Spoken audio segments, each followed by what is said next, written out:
types of grants. So I'll talk about grants first and then tax incentives. The two types of funding bodies are EI and the local enterprise offices.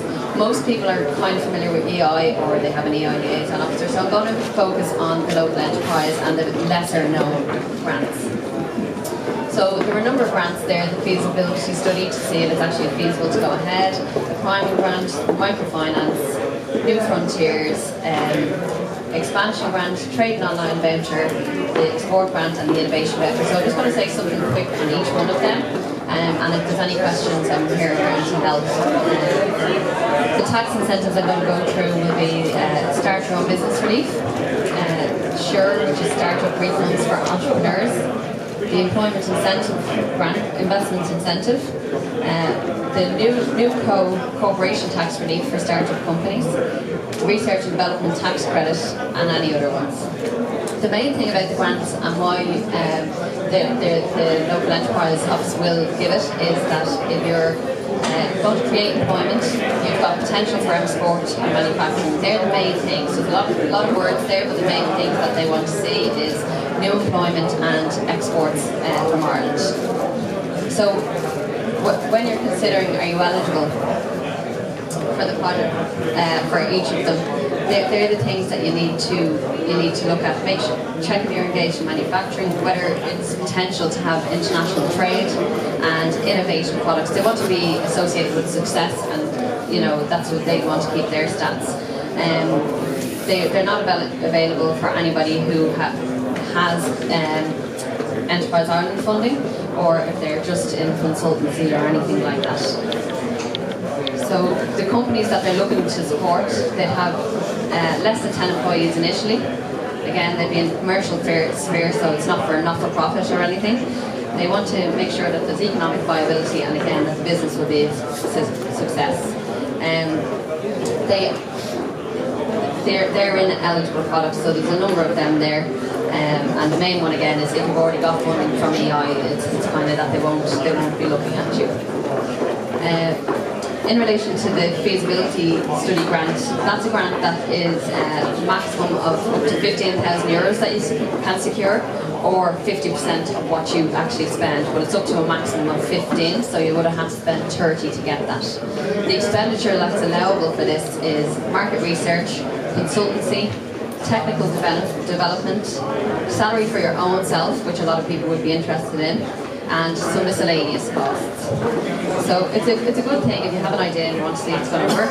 It's definitely worth getting in touch with them. Then with the priming grant, this is a grant for startup companies again, up to 10 employees, and the maximum there is that can be obtained there is 150,000 or 50% of what you put in. So again, you would have had to spend 300,000 to get the 150. That's the way that it works. The local enterprise offices as well, there is a bit of a steer on the grant funding that they're given. It used to be purely grant. They're kind of converting that now into repayable loans, and that just means that their funding can go a bit further for people. The expenditure that you can use the priming grant on is any capital items, salary costs again, consultancy, marketing and general overheads. With the microfinance loan, so this is more of the steer where it's going. So this is for, again, companies up to 10 employees, and you can borrow between 2 to 25,000.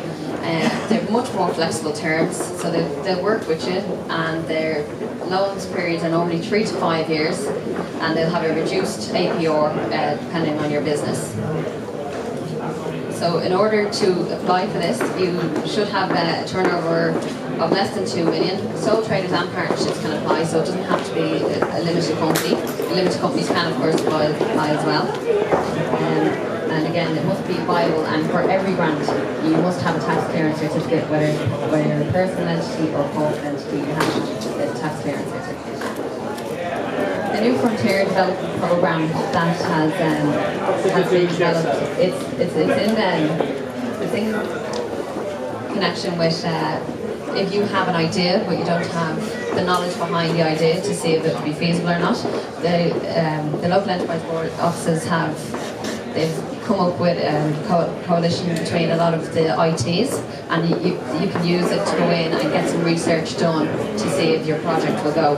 So it's a €15,000 scholarship at an incubation centre. Then if you're a more established company, up to 18 months after your startup, you can apply for a business expansion grant. Business expansion grant. And again, that's up to a maximum of €150,000 or 50% of what you've invested. So to get the 150, you would have spent 300,000. You can use it for capital items, salary cost, consultancy. So you can see a lot of these grants are for the same thing. So they do support the salary costs and capital items, which in an expansion, that is what you'd want to see. Another grant that not a lot of people know about is the Trading Online voucher. So this is if you are going to sell yourself through your website. So that could be just an information website, or it could be a platform for sales and trading. There is a voucher available up to a maximum of €2,500 or 50% of your spend. So again, if you've spent €5,000 on a website that can be verified, you should talk to your local enterprise office to see if you can get €2,500 of that back. I'm sorry, not back. You have to agree it before you spend. In each case of these grants, it's not retrospective. You have to make sure that you discuss it with your local enterprise office first, and they agree it, and then you show them proof of payment after, and then they'll reimburse you. The export grant is for people who are trading internationally and have to go to trade shows. There is a grant available up to €3,500, and you can claim this. So it's 50% of your spend. So you would have had to spend 7,000 again on a trade show. The maximum amount of times you can claim this is 3 years, and you have to show, if you're claiming it the second or the third time, you have to show that the first and second time helped you, and how it helped you, and how it creates some income from you. So you have to show that it was viable and that you need to do it each time. The innovation, I think I got confused earlier, because the innovation one, I think, is the one with colleges. I'm sorry. So it's the one that I spoke about earlier, about teaming up with colleges. That's the innovation voucher, and you can get €5,000 innovation voucher from your local enterprise office. So it's well worth having a talk to them. Another thing that they provide, like there are other services, so they will actually, if you're employed or something and you're looking at a venture, they'll do training courses. You might have the skills, you might have the idea, you might have the knowledge in what you want to do, but you mightn't have the skills to set up a company or a sole trader, and they'll do a start your own business training course. They'll give you some market and research information. They'll help you with planning and advice and templates. They won't do them for you. They'll ask you to go off and do the work, but they'll help. You've access to experienced mentors who have gone through the same process with a number of people, and also then they obviously have the feasibility grants and co-investment for your plans. So that's a little bit about the grants. On the tax incentives, what we're going to talk about is start your own business relief. This is only viable for sole traders. It's not applicable to limited companies, and what it does is it allows somebody who's looking at starting their own business as a sole trader who's been unemployed for the past 12 months to 24 to earn $40,000 per year for a couple of years tax-free. So it's a really good incentive to get somebody off the live register and innovative, and again it's all about employment and it's generating that business. So it's a really good incentive. So they're just the different benefits that you would have been on if it was applicable. And the closing date for this currently is the end of this year, so it's only going to be valid till the end of 2016. Hello. Much louder.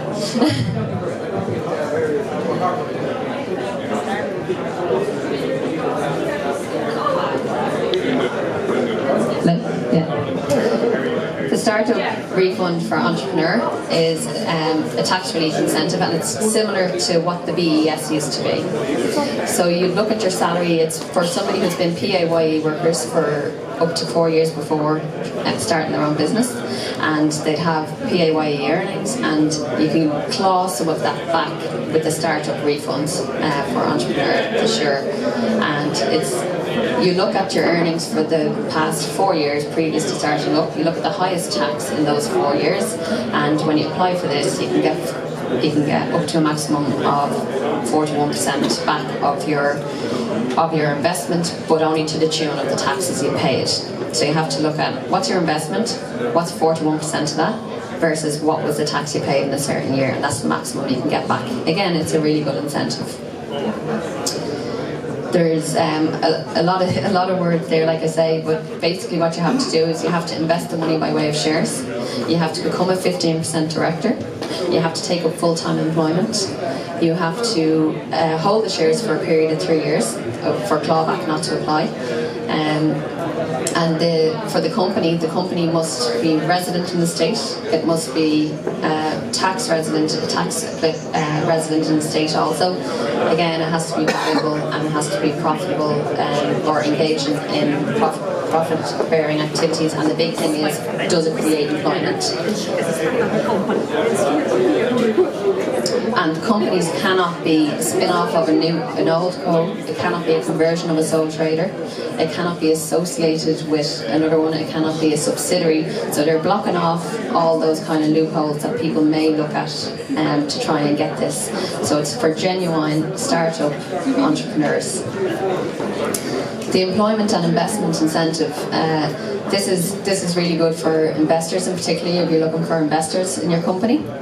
And basically, directors and family members of anybody setting up a company can also avail of this, but it's primarily for external investment.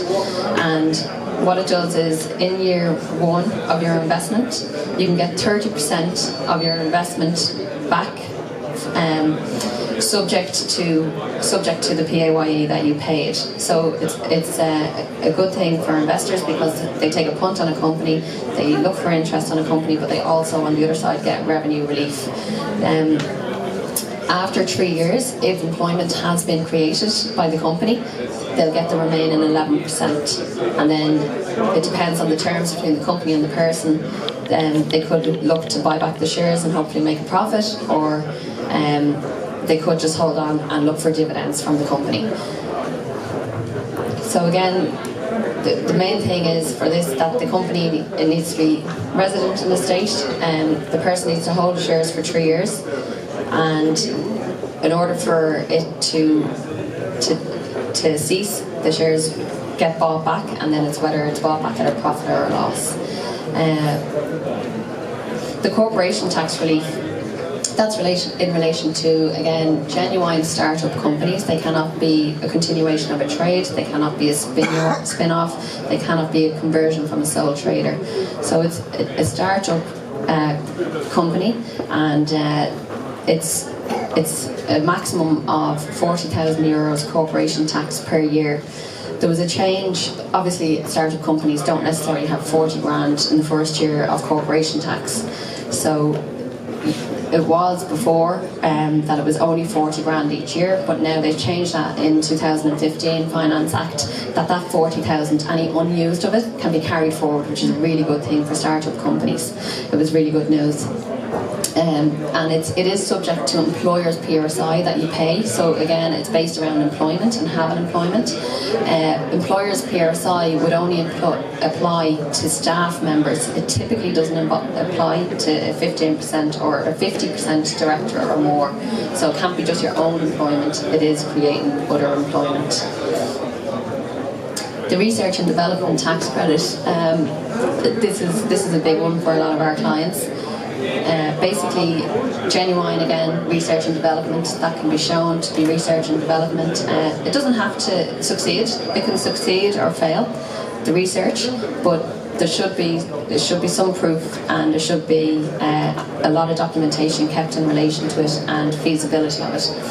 But it's a credit of 25% of that cost the company can claim back from revenue. That claim is made over 3 years. But it's not just if I have a corporation tax liability, I can make it zero. Revenue can actually physically give you the money back. So again, it's a really good incentive for people looking at research and development. So that's just a quick overview. I know there was a lot of words on the slides. I hope I summarised them okay. And if you have any questions, I'll be around for a while. Thank you.